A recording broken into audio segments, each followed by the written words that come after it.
Hey guys, I accidentally hit the broadcast button. We're broadcasting. Let me Yeah, I don't know why that other link didn't work. I was tuning in and because we didn't make you a panelist, David. We okay. we got. Are you going to have some other panelists then join? Well, we're going to bring in. Did you send one? We'll just bring Drake in, and I know we just went live. We're broadcasting live.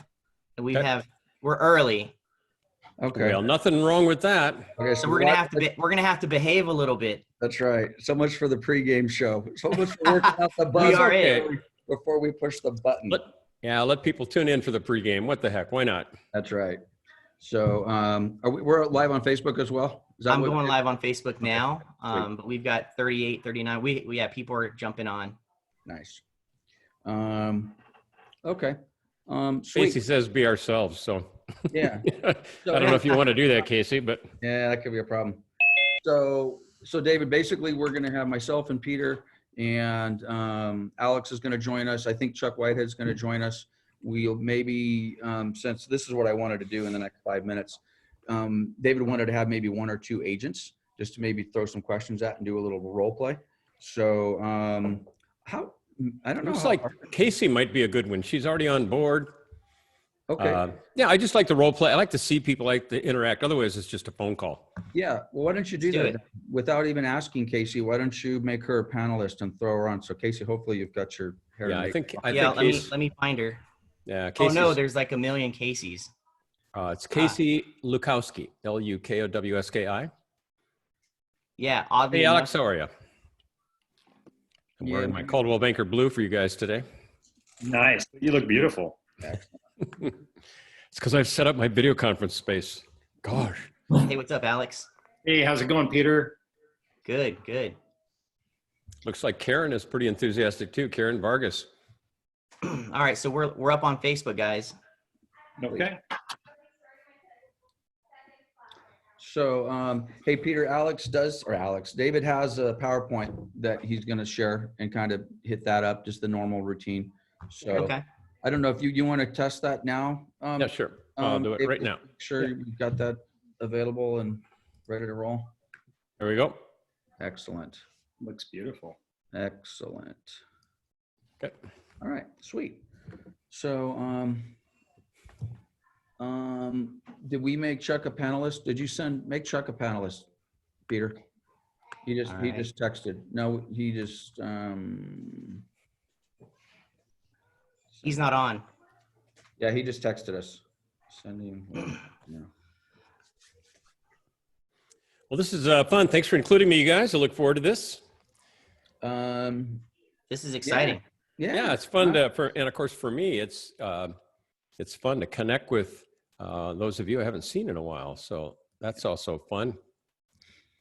Well, I think it's been a couple. Peter, I'm glad to see you're not driving. Yeah. How's Evelyn doing? Is she still helping you out? Yeah, Evelyn should be on this call here shortly. Oh, good. All right. Don't see her on yet, but she will be. Yeah, and the states that you're all over, you said, right, Alex, that we're covering lots of different states? We got Illinois, we've got all over. It's Any Minnesota people on here? It's possible. It's possible. We'll have it'll later today or tomorrow, depending upon how busy Peter's afternoon gets, but we'll send you a list of the links, and they're scattered. I mean, we've got them mostly Western, Western United States, but we got a few here and there. So. Okay, we've got about a 2-minute countdown. Did you send Chuck that link? A panelist link?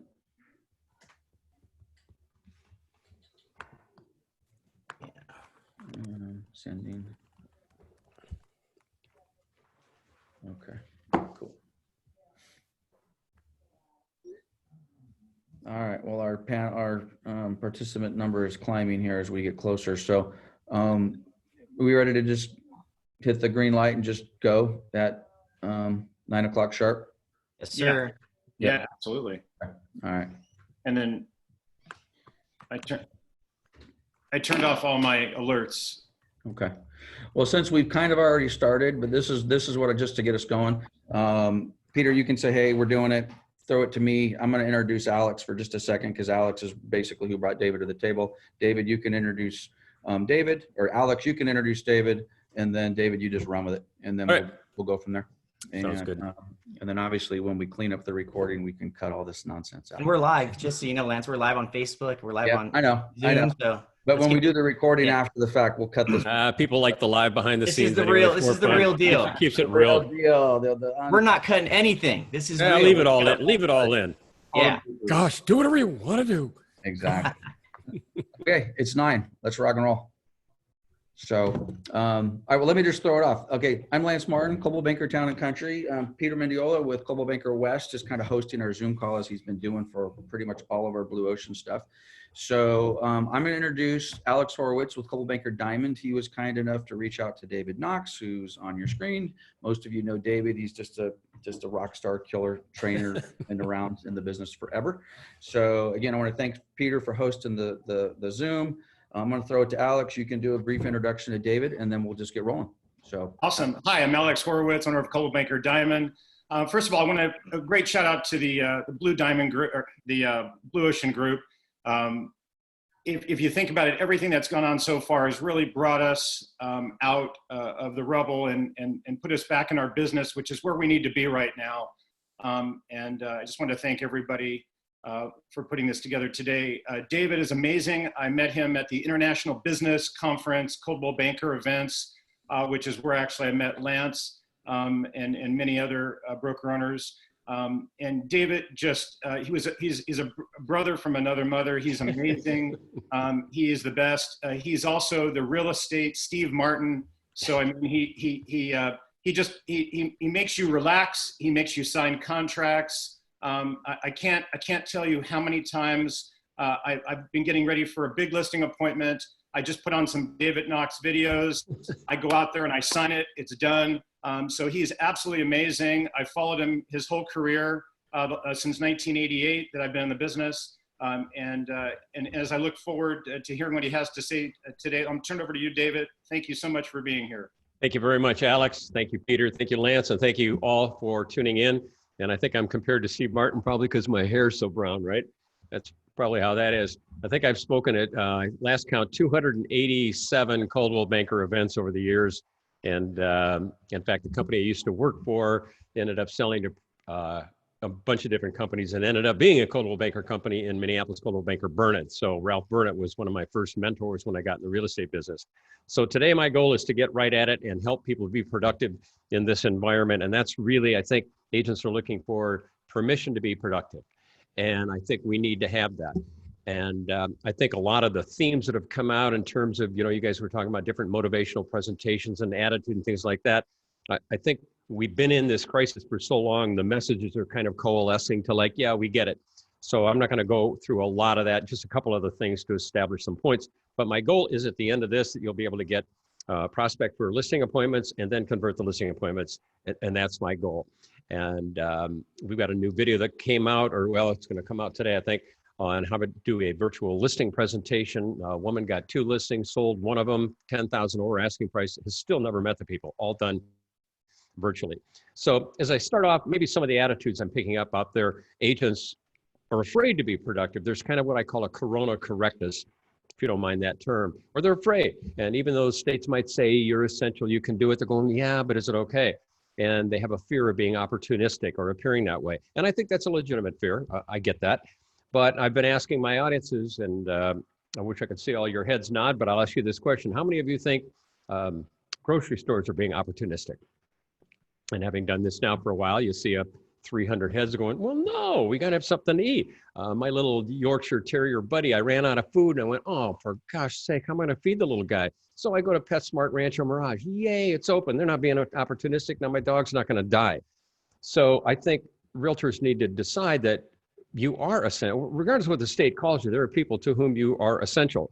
And also in every crisis, I've been in the business since '72, so you can imagine how many different things I've been through in terms of crisis and ups and downs and recessions and all the stuff that can happen. And in every single one, on the other side or even during it, someone emerges as a winner. And by the way, using the word winner in the context of people dying of a vicious virus. I get that that can come off so perverted, but the fact is there are companies right now that are doing better now than they ever have been. And let's talk about the first one, Zoom.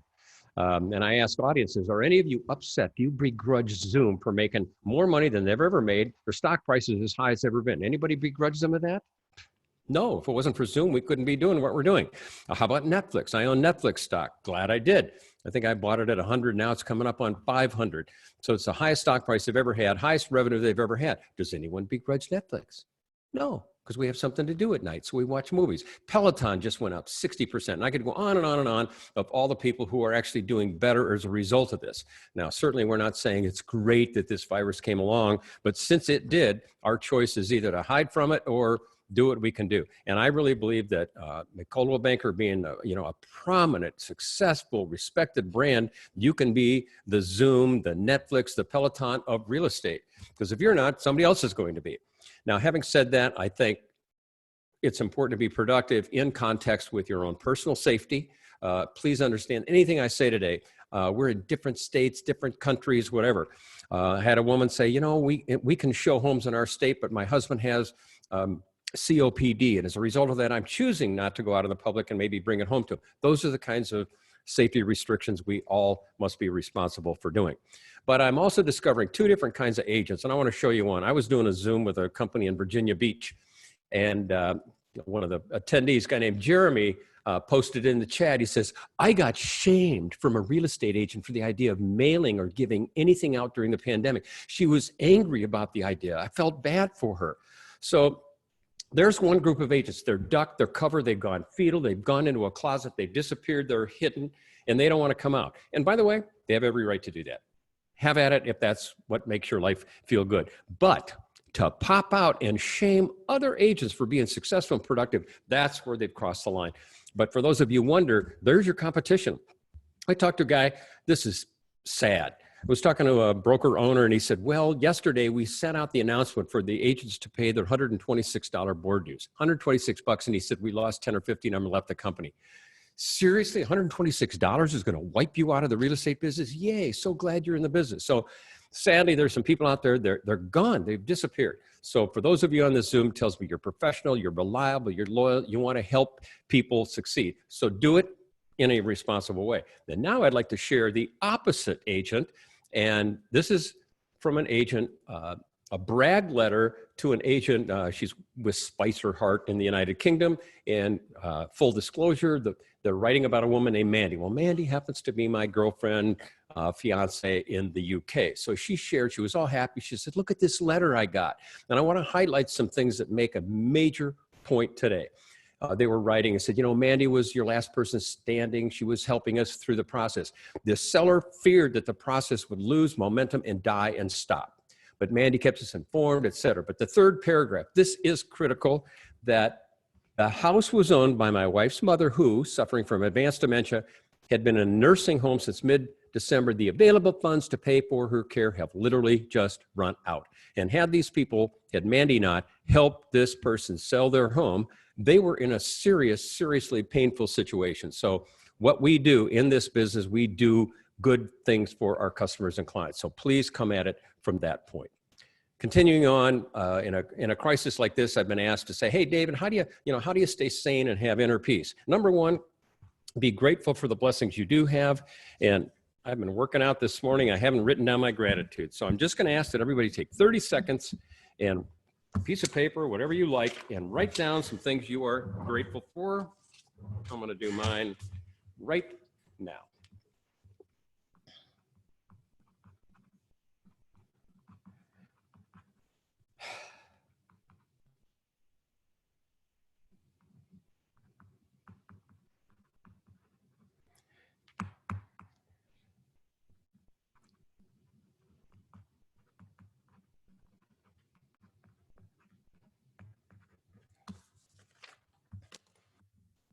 And if anybody wants to pop them in the chat, you're certainly welcome to do that. I always kind of like to take a peek at them. But, you know, we all, you know, the thing that I see coming up for a lot of people is family. For me, it's health. I'm glad that I was able to work out this morning. I don't particularly enjoy it, but I take this door and I get exercise bands, and I was working out all morning long doing push-ups, and I was doing these things where you go back and forth in your abs. I'm lifting weights. I'm using an umbrella stand to do my Romanian deadlifts, because my theory, and maybe this is the theme of today's Zoom, is don't let a temporary situation cause permanent damage to your health, to your business, to your family, to anything. This is temporary. Don't make it permanent. I'm grateful for the Coldwell Banker Blue Ocean Group inviting me in. This is my greatest time during any days when I do Zoom meeting. I love it. It's a kick. I'm grateful that I'm going to do a virtual dinner with Mandy, my girlfriend, grateful for my dog, for son. So we all have things to be grateful for. And that's one of the ways you start staying sane. After that, limit your exposure to the media. If you want something that'll suck your will to live, you know, just get in and watch TV news. Everybody talks about 24-hour news. No, we have 1 hour 24 times. And it's people yelling and screaming at each other. You know, if they want to report facts, that's one thing. But when they start promoting models and predictions and all that stuff hadn't even happened yet. And they're telling you what could happen, what might happen, how dangerous it could be, what might not happen. I'm tired of it. So please, I beg all of you, yes, you need to stay informed as an informed citizen, but find a way to get your information from a reliable source, limit it, get your information, get in, get out, nobody gets hurt. Let go of what you cannot control. You've heard it's a great poem that says, grant me the serenity to accept the things I cannot change the things I can, and the wisdom to know the difference. And sometimes you just got to let go. As you look around you and see all the craziness, take care of yourself, take care of your family, your business, your clients, do the things that you can do. And then if there's people outside of your control, maybe you fall into the area of charitable giving, whether it's money, time, and try to cross that line. Long-term planning in this business now is about 9 minutes, so focus on what's happening today. And the final two ways to stay sane, exercise and meditation. And as I said, I've got a trainer named Enyi, and I can't see him now physically, so we do virtual training. I put him on the iPhone, he takes me through an hour, so I'm doing my exercise. So for those of you who did it before, keep it up. For those of you who haven't, maybe now's the time to start. Maybe now's the time. People say, oh, I like to exercise, but I don't have time. How much do you need? You got the whole month. So maybe take a walk, do something. And meditation, just give yourself 5 to 10 minutes of peace. And if you want to learn how to do it, just do a Google search on Deepak Chopra, and he will take you through what you need to do is do 6 counts of intake of your breath and hold for 2, and then let out 4 counts. And just go through the act of being peaceful. So now let's get into the heart of real estate. And first thing, you know, virtual open houses. I've been editing a video on that we're going to upload to our member site pretty soon. But basically, for those of you who haven't done it, my definition of a virtual open house is it is live. A link on a site to a video is not a virtual open house. That's called MLS, and we've had it for 100 years. So don't be calling those virtual open houses. Those are just links to a online video, which is fine. I mean, I don't mind you doing that, but don't call it a virtual open house. So if it's not live, it ain't an open house. Number 1, create a Zoom invitation. I'm sure you all know how to use Zoom now. If you don't, learn it. Get the pro account. It's like $150 a year. Don't do the free account. No. So you get the paid account, and then you go in and you generate an invitation link. You guys all got one to this meeting, and you see how they look. So you generate the invitation link. Then you go to your Facebook business page, you click on events, you open it up, you take the invitation link, you put it in tickets, you put it in the description, and then you can later share it on your personal page. And then 3 days before the open, you click boost, and then of course, maybe wait till then to share it. And then I'm recommending you have a mission control. So if you really do a virtual open house properly, you have 3 people. Number 1 is you, the agent, giving the tour of the property. Nothing is in your hand, other than maybe some notes. You're not holding the video device. Number 2 is somebody doing the video recording, and somebody on mission control, and they can be in another state for all that matter, and they're on a computer, not a mobile device, and they see all the people up on the screen, and they can monitor the chat and the registration and do all that kind of stuff. That would be the optimum way to do it. If you're in a lockdown state like Pennsylvania, not only buyers can't go into homes, agents can't go into homes. I don't even think they're letting their sellers in the homes, right, in Pennsylvania. It's crazy there. But if you're really locked down, then of course the owner is going to have to be doing the video, and then you do the mission control from your from your office. And at the end, you log back into Zoom, you go to admin, reports, medium reports. You can download the report and you'll get all of your attendees in CSV format. Clean up your data, delete the ones that are agents, delete the ones that are bogus, bring them into your CRM and follow up. So the purpose that you got to start meeting people, and open houses, especially for new agents, is a great way to go.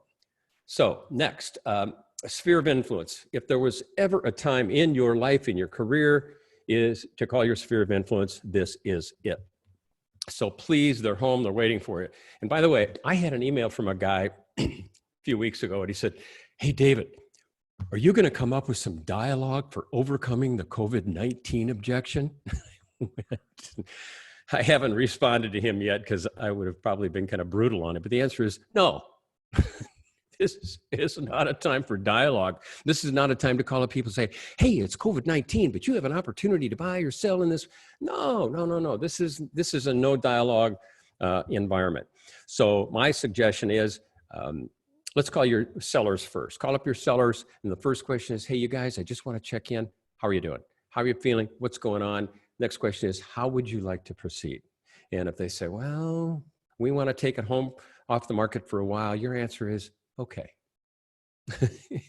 It's okay. Now, if you want to test, if you want to do a little tiny test, what you could say, you know, Mr. Seller, I appreciate the fact you'd like to put your home on hold for right now. We totally get that, understand it. But question I have for you, we've already been marketing your home. We have prospects coming off all the time. If I get a call from somebody who's seen it on MLS, looked at the photos, driven by and loves it and wants to see it, what would you like me to do? And they might say, well, if they've driven by and they really like it, I guess you could give me a call. So, you know, maybe you twist it. Same with buyers. How do you guys feel? Well, we don't want to be looking at homes today. We want to stay home. So we want to hold off for a while. Great. We respect that. But by the way, I just know what's going to happen. Something's going to come on the market right in your area, right in your price range. I'm going to look at it and go, oh, this is perfect for the Smiths. What would you like me to do? And they'll come back and say, well, if it's really, really, really good, I guess you could give us a call. So again, you got to be gentle, be kind, and let them let them make those decisions. In fact, I'm just going to, I see all these chats here. I guess I'm not going to have time to respond to them all. Will we have access to these slides after the webinar is over? Would you like that? Okay, I'll send them to you. Definitely, David, we would. And we probably should have said this going on, but everyone's done enough Zoom calls. Yeah, just either type your question in the chat or in the Q&A. And before we break, we'll get them all to David, unless you want to jump in and take them as you go, David. Either way. I don't want to mess with this. I'll wait till we're done. I'll email it to whom shall I email? Lance, Peter, Alex? Any of us. Any of us. All right. All Well, three of us. the answer is yes. We'll take care of that. So anyway, those are my philosophies of calling you sellers and buyers. Respect their wishes, be gentle, be kind, give them the opportunity to step out of that comfort zone and allow you to either show them a property or show the home. So that is up to you. Sphere of influence, let's get back to them. What you want to do is absolutely call them up. They're reachable. And same message, hey, how are you guys doing? And what's going on? How's it holding up? Let them bring up real estate. You know they will. You know they will. And they're going to ask how you're doing. They're wondering if you're alive and well. You could describe your current processes. Just bring them up to date. And in the old days, 2 months ago before the virus, I would have said that when you call past customers, clients, here's the dialogue. The dialogue, hey, by the way, Mr. Marcel, I'm just curious, how much longer do you plan to stay in this home? And do your own predictive marketing. Right now, I think that comes across a bit tone deaf, a little bit salesy. So another way to get to the same point is after chatting with these people, you can say, by the way, how's your home holding up for you? Now that you've been home for X number of weeks and months, how's your home working for you? And you're going to get some people that say, oh, it's great. We love it. Thanks so much for helping us buy this home. It's wonderful. Or they're going to say, I got to tell you something. I am sick and tired of this place. Oh, baby, I tell you, I've grown to hate it. I'll tell you what, when this virus passes, we are either going to sell the place or we are going to burn it down. So there'll be some people sick of it. But be careful. Don't be salesy about it. And by the way, I want to make a point. I have a whole group of friends that I know in Minnesota, and we all have homes here in Rancho Mirage where I am today.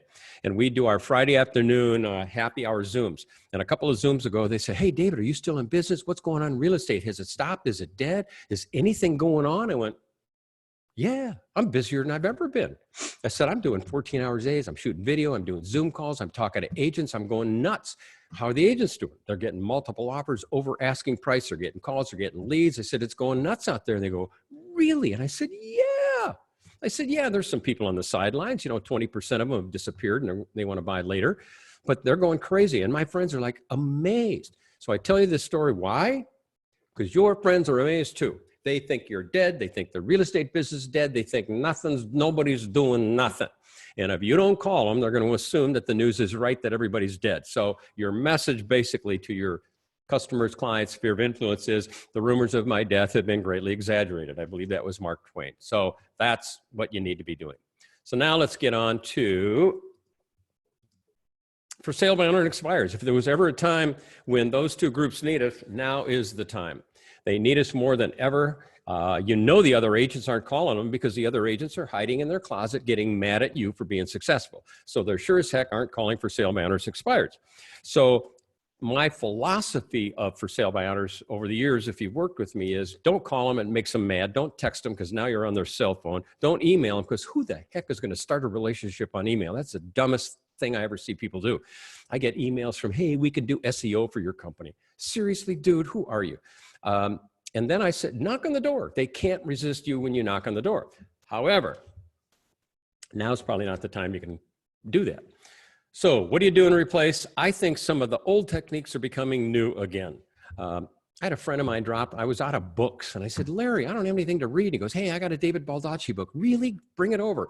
And just being able to go out to the porch or the patio out here and go, hey, I got a book. In fact, I'm ordering stuff from Amazon just so I can go out to the door. I just got my cigars from Corona Cigar just to have something physical. So I think do a gift basket for sale by owners and expires.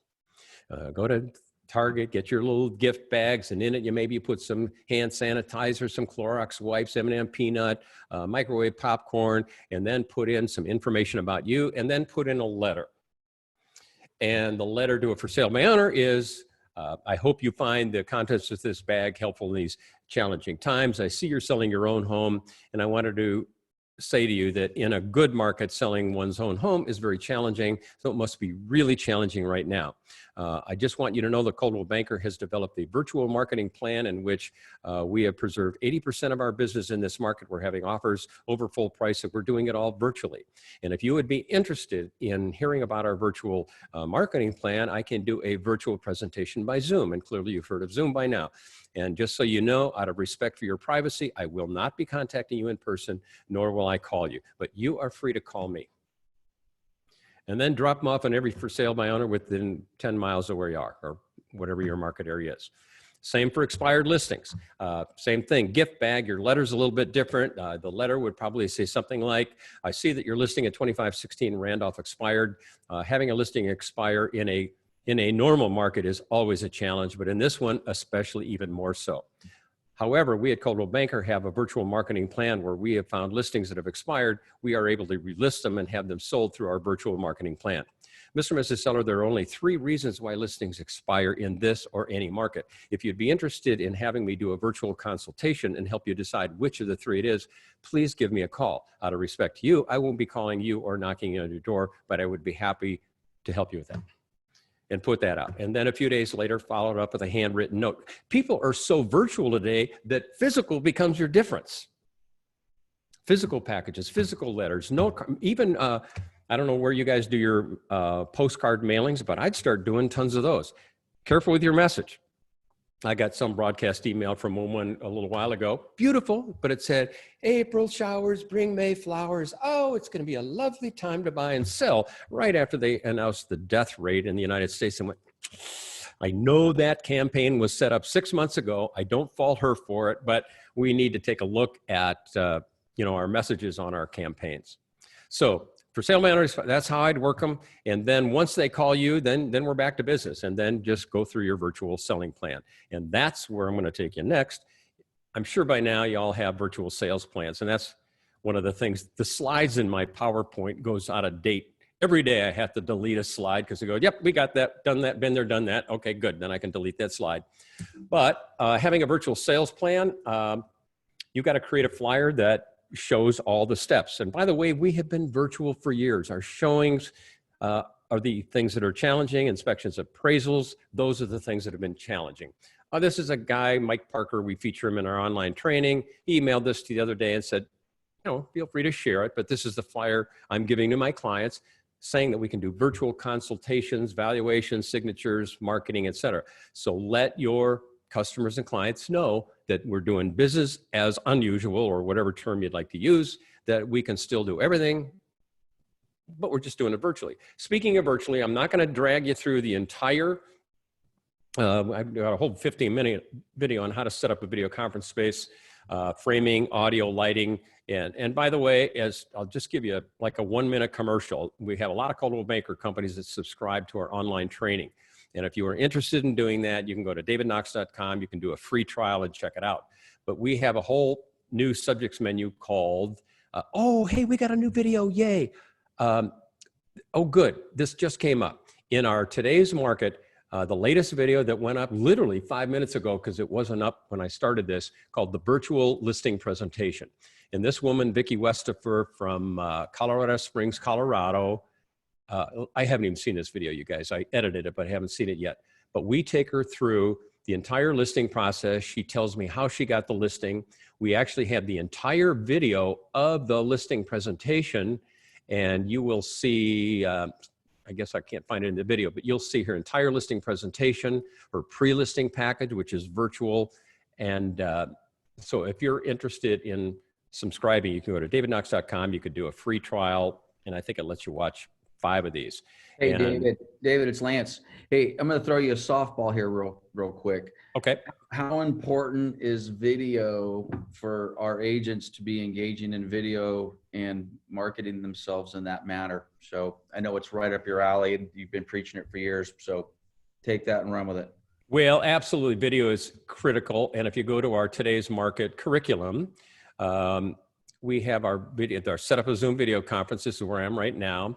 And our Knox First Tuesday, number 112, Shoot Better video. This was recorded, I don't know, about a year ago. And we actually shot the opening in our studio on an iPhone to make the point that the iPhone is, we could do all of our videos on an iPhone. It's not about the device, it's about the lighting, framing, and audio. So this is a 12-minute video on how to shoot better video. And you've got to be good at it now, because you're using it for FaceTime, Facebook Live, Zoom, Google Hangouts, virtual showings, virtual open houses. Everything that agents do today is on video. So if you don't understand framing and lighting and audio, you're going to look horrible. Speaking of that, here's how most people look on Zoom. Every time I start a Zoom call, it goes like this. And because people don't get it. And then they don't close the backlighting, and it looks crazy. By the way, for $149, you get the Pro Zoom account. Ooh, big deal. In fact, I'm talking to the Blue Ocean Group, so I don't need to worry about this. So this is the Blue Yeti microphone. It looks really expensive. It's $109 at Best Buy, B&H Video, whatever. So absolutely, video is critical. And speaking of that, some of the best video is going to be Facebook Live. One of our instructors, Marky Lemons Ryle, if you haven't seen her, find her. But she speaks at NAR. She's all over the place. She may have even spoken at Coldwell Banker. But she talks about Facebook Live, how to do it. And she says, if you don't like yourself on video, get over it, because you look how you look. So again, if you are interested in learning more about that, you can certainly email me, David at davidknox.com, or give me a call, and I can give you a tour of the site, and you can also do a free trial. But speaking of video conference site, let me share screen. We'll get back to the presentation. Sorry, there we go. Anyway, can you see that, the lighting? Anyway, I just spent a couple minutes, so I'm in the video business, so I have access to stuff. But for all of you, set up a video conference site, have the lights up above you, not alongside of you. Have the light in front of you instead of behind you. Don't be backlit. Use a good USB microphone, because you are now going to be judged. You're going to be judged by your video. And if you come in looking dorky with your nose buried below it, and you got bright lights behind you and a bag of Fritos on the counter, they're going, oh yeah, really professional realtor. So this is the new first impression in real estate. So learn how to do it. And isn't that tough? And here's a checklist that you guys can use. In fact, if you want, for those of you on a Mac, go Command-Shift-3, and you can have this right now. If you're on a PC, I think it's print screen. And this is the checklist that I use when I do these video conferences. And I make sure, you know, what am I going to dress? And today, Coldwell Banker, I chose a blue shirt. I mean, that's how anal I can sometimes be on these, and et cetera. You can go through the rest of it. And by the way, some of the people who have watched my Knox First Tuesday number 139, this is Inez Steele, a before and after. And this is Vicki Westerfer, who we now feature in our, what we're calling the virtual listing presentation. On the left is a screen cap from her actual listing. It looks pretty good, but it's kind of on an angle. She's got too much headroom, got a bright light off the pictures, kind of a busy background, and she's really has harsh lighting on the left side of her face. Well, I said, look, Vicki, you and I are going to be doing a video conference, so I need you to watch KFT 139, which she did. Look at the one on the right. Night and day difference. She's the same woman, same hair, same glasses, same everything, but she went into a place with a nice, soft, blue-gray neutral background. She minimized the headroom to about 1 inch, which makes her look good. She has lighting that softens her and makes her look good. So these are just simple little things that you can do. So given that, let's talk about the virtual listing presentation.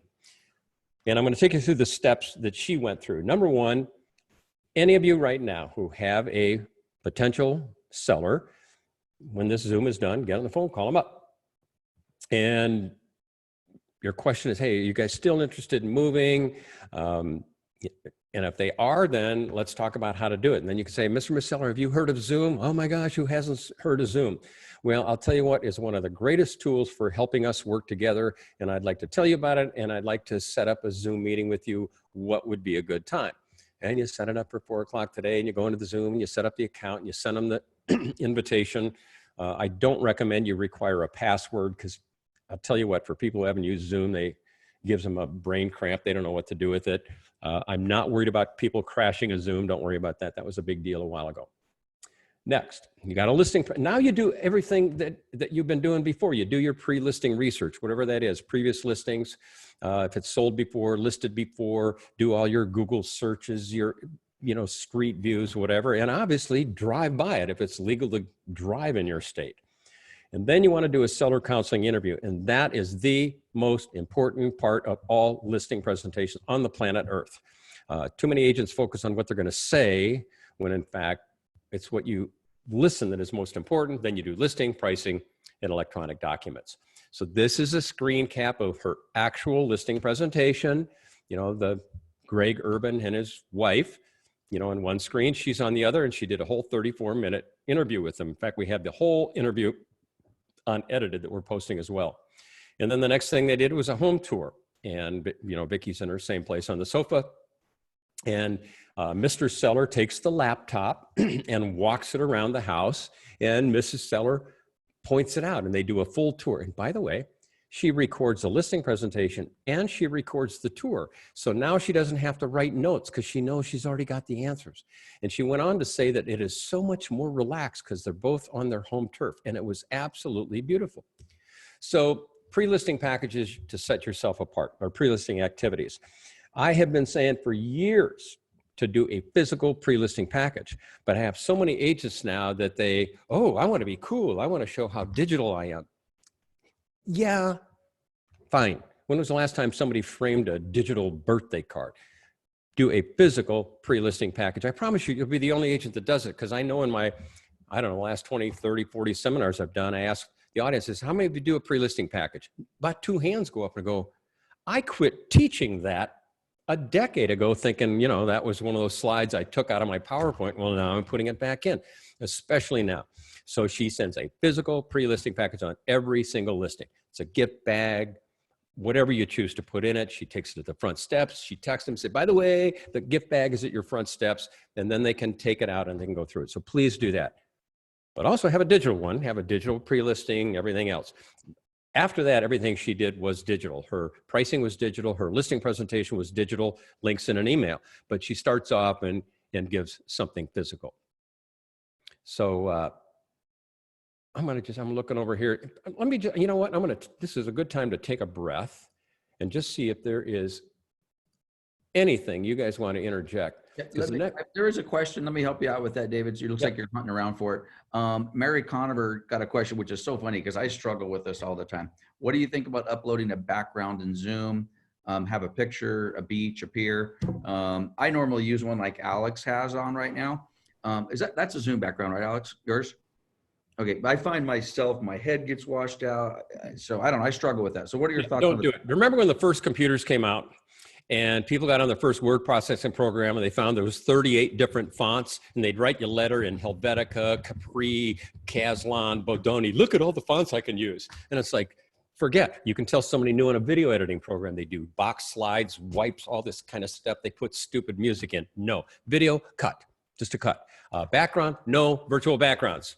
I was being politically correct about it. A couple, I'm going, I don't think you should do it. And I'm going to say, no, they're stupid. Alex, yours is fine.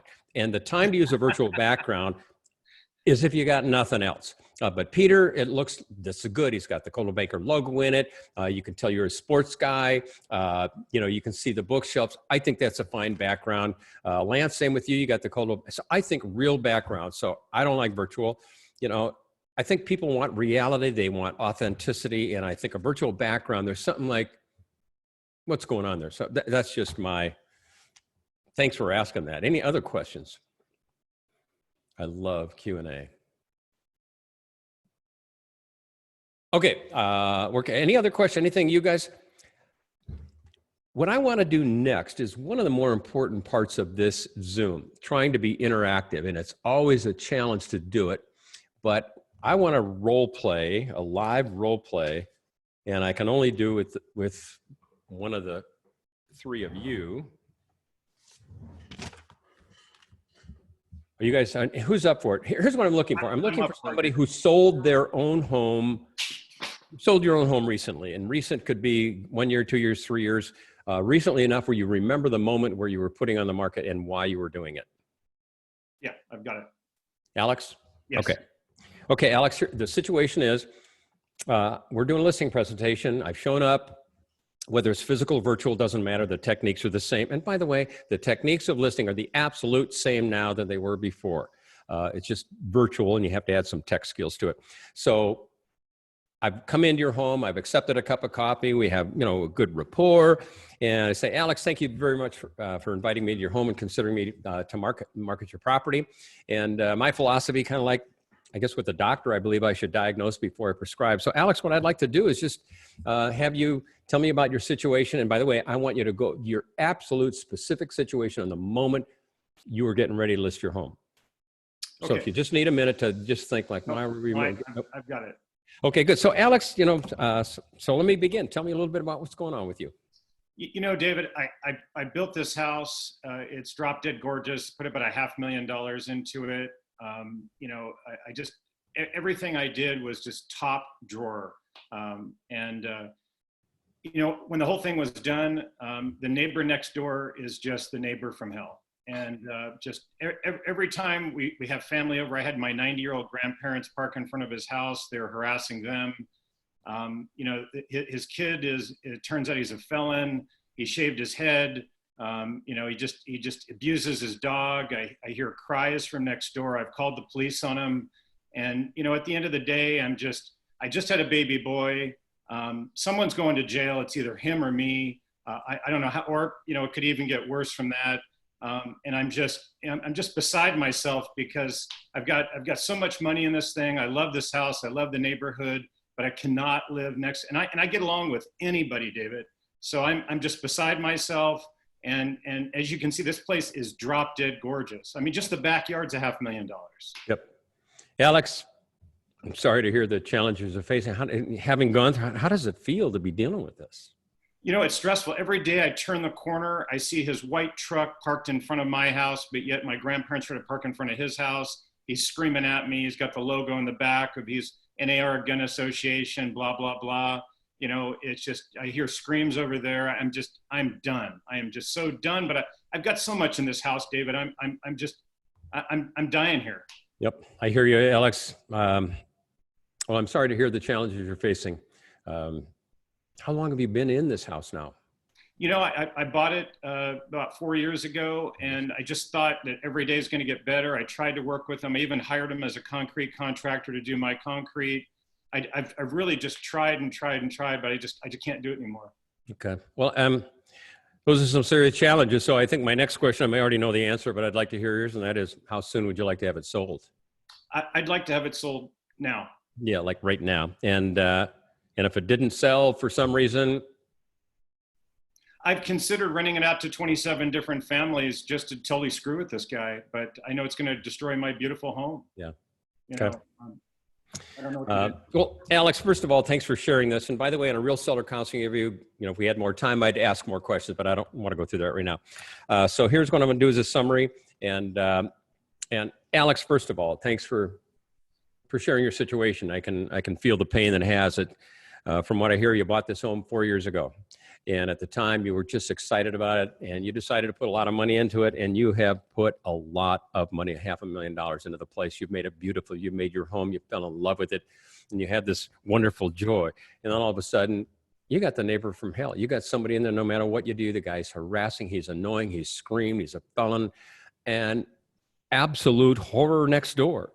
And one of your fears is having to put up with that, and the fear that somebody's going to jail, either you or him. And I understand you could come to blows. And what I hear you saying is, you want out of here, you are done. Yeah, that's the bottom line. Okay, I want to show you something. I'm going to share a screen. I'm going to show you what my goal was on this role play. It was to have you say any one of these words. Okay, that was my goal. Okay. And if you want to get more detail, read the book, Never Split the Difference by Chris Voss, who does hostage negotiation.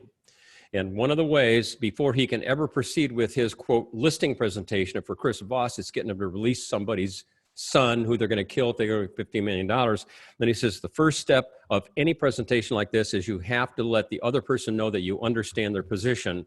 And in his business, vile though it may be.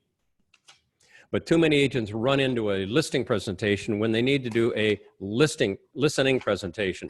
And the way I did it is on the right hand, I write down facts, and on the left side, I write down facts, and on the right side, write down feelings. I want to get in touch with your feelings.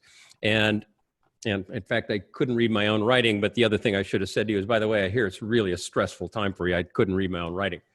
So what I would ask you at the end of it, I think if you remember, I asked the question, so gosh, Alex, how does that make you feel? You said it's really stressful. So I'm trying to get in touch with facts and feelings. People don't move for factual reasons. They move for feelings. You got to get in touch with their feelings.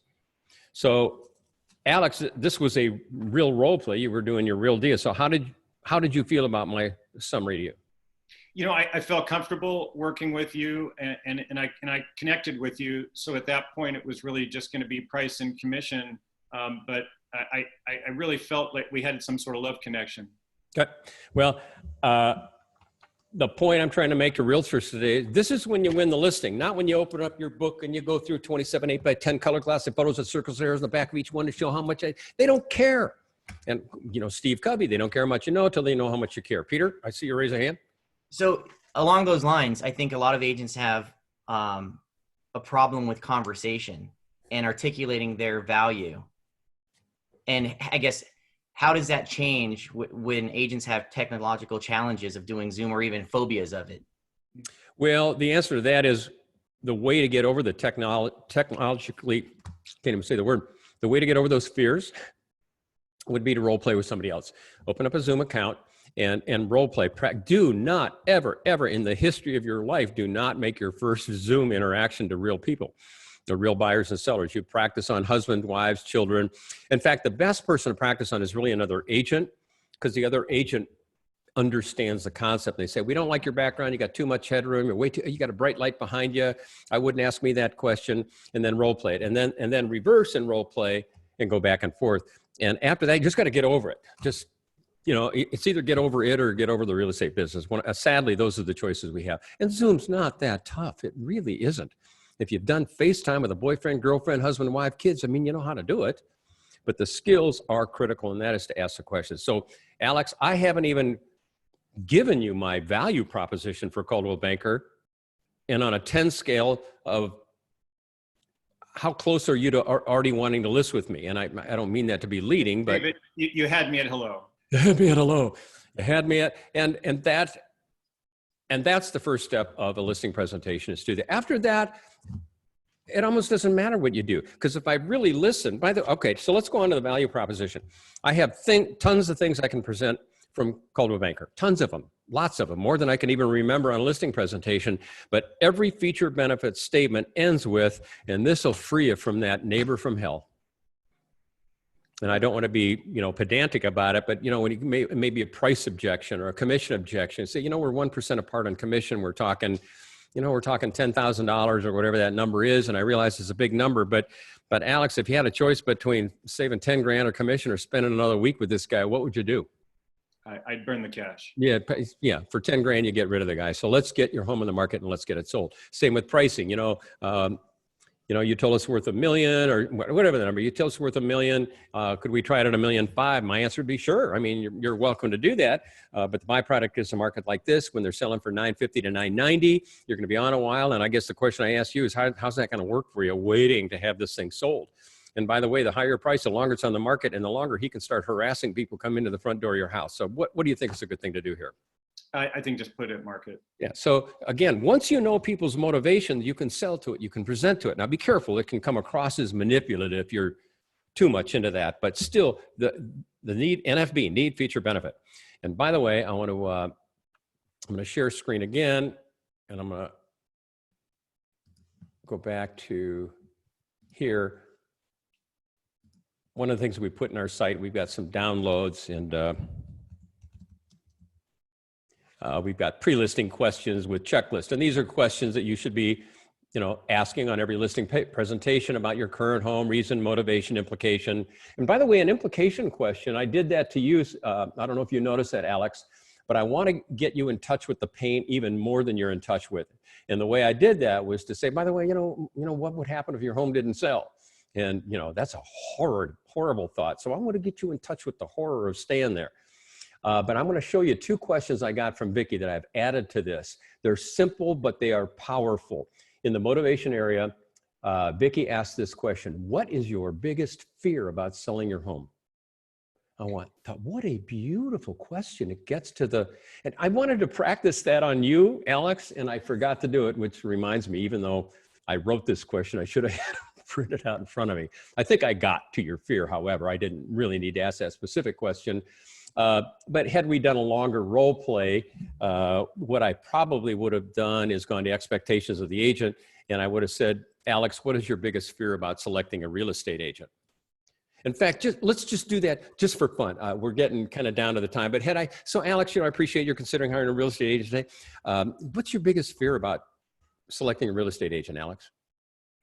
That I'm not going to sell the house fast enough, for enough money, and that they don't have my best interest at heart. It's like I feel like I can sell this house myself, but I can't. That's not what I do for a living. Okay, so for all of you listening, was that a valuable answer? I assume that's a real answer, right, Alex? So we got three things.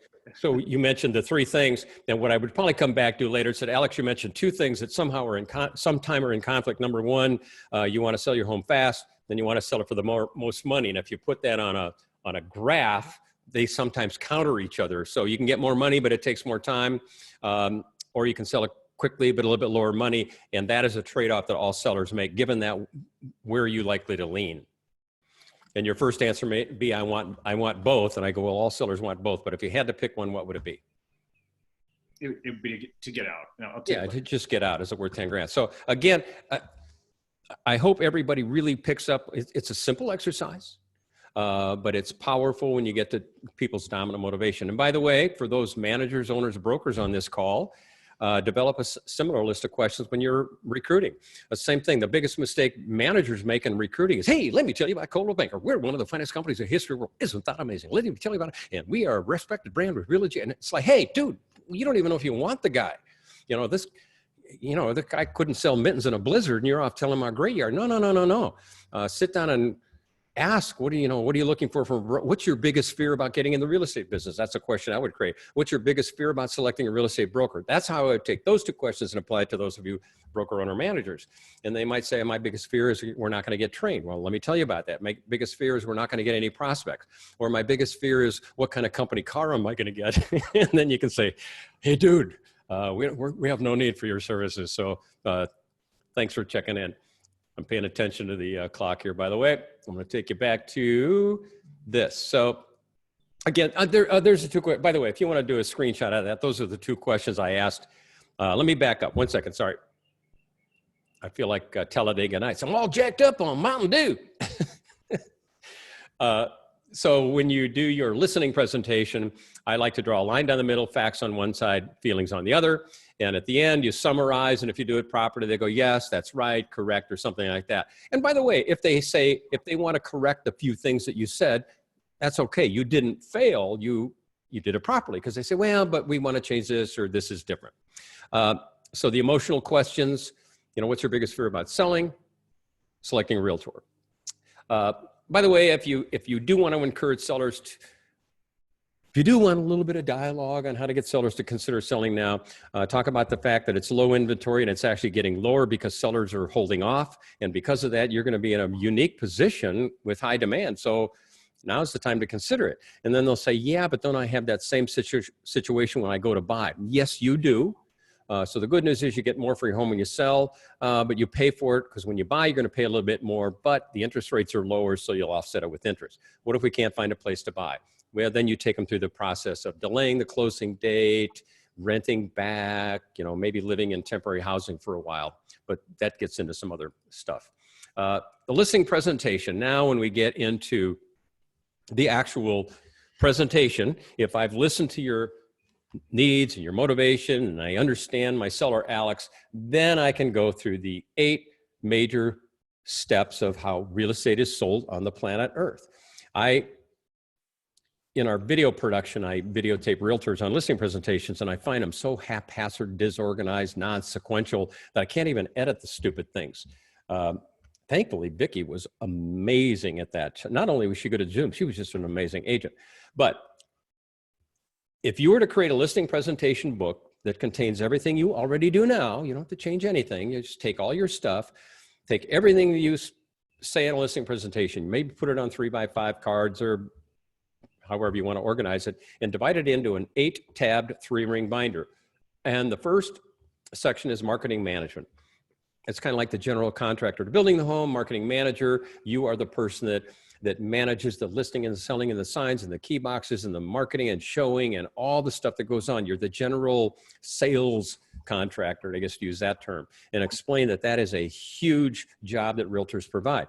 And if you're dealing with a for sale by owner, you can say, by the way, you're doing all this yourself. What's it like? Oh my gosh, it's painful. We're doing, yeah, well, exactly. It's a lot of work. And then the next 2 things, I think agents fail to present this. The sellers ask, well, what are you going to do to market my house? And they ask about internet and advertising. 80% of the listings in America, well, you come up with your own numbers in your own market, are not sold by the public. They're sold by other agents, the co-op agents. In fact, Alex, any of you, Peter, Alex, what percentage of Coldwell Banker listings are sold through MLS, through co-op brokers? Lance, what would you say yours is? 100%, or in high 90s for sure. Okay, high 90s. Alex? Yeah, 85, 90. 85. Sure. Peter? Same. Okay, here's what's going to happen. If you sit down with a seller and say, by the way, we put your home on the market at Coldwell Banker, we're going to represent your interests. What percentage of Coldwell Banker listings do you think are sold from us to the general public? And they'll go, all of them? Nope. What percentage? I don't know, half of them? No. 85% of our listings are sold by our friendly co-op brokers. We welcome that.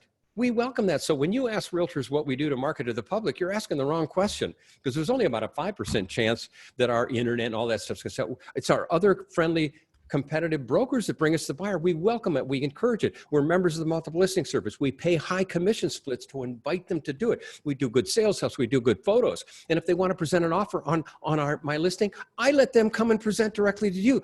Ask your competitors if they'll do it. No, we never let the buyer agent present the offer because they're so protective.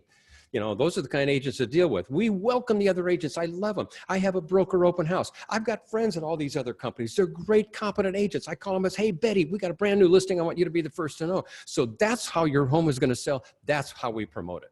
I promise you will be different from every single other agent on listing, because they're talking about our websites and HDR photography and all of that. Peter, go ahead. What do you say to a seller right now who wants to sell, but they're scared and nervous to let people in their homes? I would acknowledge that, and I would say, Mr. Seller, I absolutely respect that. It's a very legitimate fear today.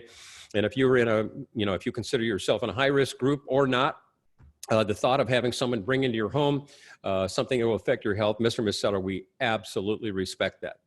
And if you are uncomfortable having someone in your home, you have two choices. One is to just not put your home in the market now and wait until a time that feels comfortable, or, and let me go back to tell me again why you're moving and how important it is to move. Do you want to sell? Do you want to stay?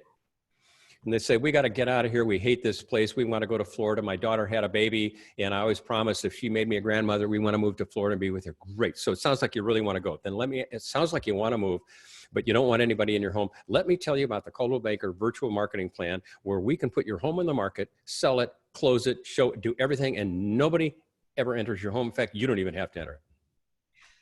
Thank you.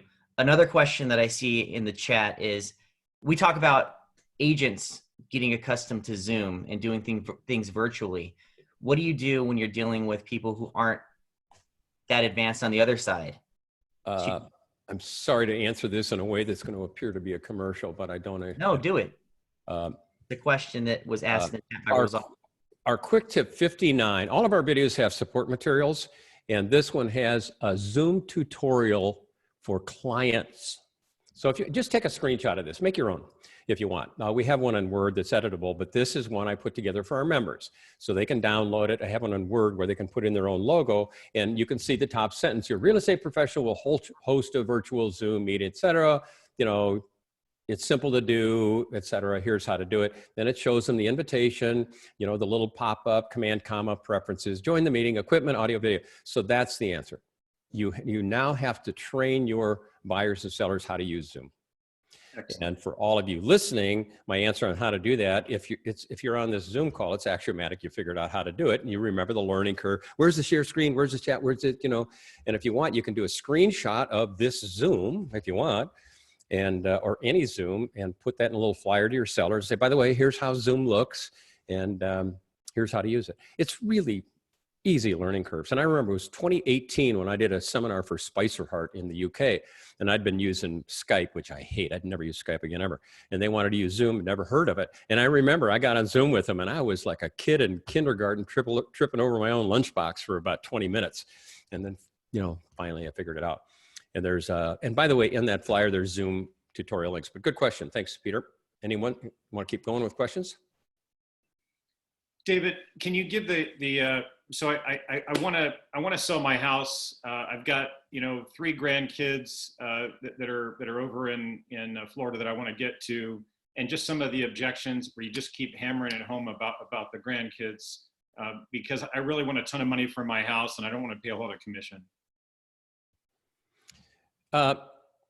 You just asked me a question where I do a 3-hour seminar on commission objections called Value-Added Selling, How to Avoid the Commissionectomy, and it's a great seminar. In fact, when you and I talked about this, let me back up. The answer to your question is you got to create value before you discuss commission. I talk about 5 ways to deal with commission: value, difference, dialogue, net, and strength. Step number 1 is value. You got to be so good they don't ask you to cut. I use the example of a server where they're so good. I think you and I went out to dinner. I have some memory of you and I going out to dinner one night, and the service was so good, I think we bid the tip up. Is that right? Am I remembering that right? So let's give her 20%, 20, 25. I think we over tipped her because she was so good. So be so good, your sellers will over tip you. So anyway, you present your techniques for exposing to agents. Then yes, you do expose to the public and you tell them about the syndication, the websites, et cetera. But then you talk about securing prospects that you will answer the phone, because nobody will answer the phone in America. So answer the phone. Then you go into demonstrating the home, which gets into photos, showings, key boxes, closing, securing an agreement, closing the transaction. That's where you talk about mortgage, title, ancillary services, and then only then do they get their net equity check. So in a listing presentation, you talk about the value that you present. So now we're going to get into a commission objection, and I'm going to give you one of the key parts of my commission seminar, and this is one of the most powerful parts.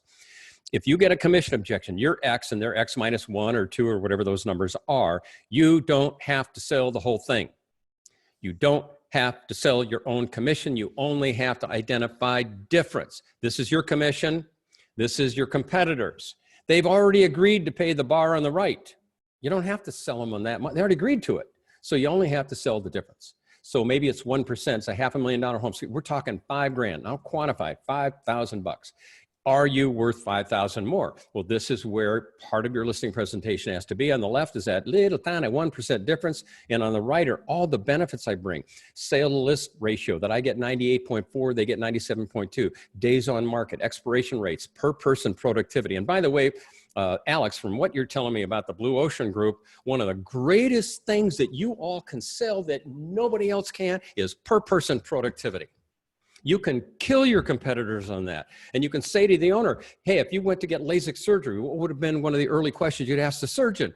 And they go, well, I probably want to know how many he or she has done. Okay, why do you ask that? Well, because if they've done a lot, maybe I won't go blind. Yes, so when you're listing with a realtor, the corollary to that is you ask, what is your per person productivity? And for most realtors, it's 0.5. They sell half a listing a year. So at 2 years, they finally get a whole house sold. Now ask me what mine is, and it's 12, 15, 20, whatever those numbers are. You can blow them away with that. So sale to list ratio. Yes, I charge 1% more, but I get 0.875 more in a home. I sell it in 37 days instead of 68.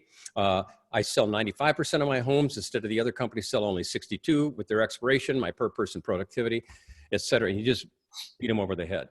And I'll give you one of them. Well, Dave, you're killing it, but we want to respect your time. We want to start on time, but we don't also worry about mine. Worry about theirs. Don't worry about mine. But got always a million Zoom calls. I think half the people on this call have a 10 o'clock Zoom that we got to get on. So just real quick wrap up, especially for the Blue Ocean guys. We have another call today at 1 o'clock. I believe it's 1 o'clock. Correct me if I'm wrong. With Katie Lance. She's a social media guru. You guys may know her through Inman and a few other places. So anyway, thank you so much. We got to wrap this up. But David, by the way, I've been a customer of David's for years. I know Alex has been a customer of subscribing to his stuff. So tell everybody really quickly where they can find your stuff, and then we're going to wrap it up. By the way, the 5 are value, difference, dialogue, net, and strength. To that question, if they just go to davidknox.com, I think the first page is about our training. You can sign up for a free trial. And in the chat here, I put in my email, david@davidknox.com, or my phone, 612-590-8955. And if you'd like, I'll do a live Zoom demonstration of our online training and show you how it works. And I'll take you to some other Coldwell Banker sites and show how that works. But it'd be a pleasure to help you out. Great stuff. Appreciate it. Peter, thanks. Awesome, David. Thank you so much. Thank you so much. This was fun. I love working with you guys. Peter, thanks for hosting. Absolutely. I'm happy to do it again if you'd like. Yeah, guys, thank you. And everybody at Coldwell Banker from literally across the world, all of you leaders and managers and owners and everyone who's gotten behind us to deliver all this great content. And David, thank you as well for being a part of that. Everybody, see you guys back here at 1. And by the way, if you wouldn't mind giving me the chat from this, because I can't read it fast enough, but I'd love that they're saying some nice things and makes my day to read some of it. So if you don't mind, fire off the chat file. We'll send you the whole thing. Okay. Thank you so much. Hey, thank you guys. Good to see you. Have a great day. Bye-bye now. Yep, bye-bye.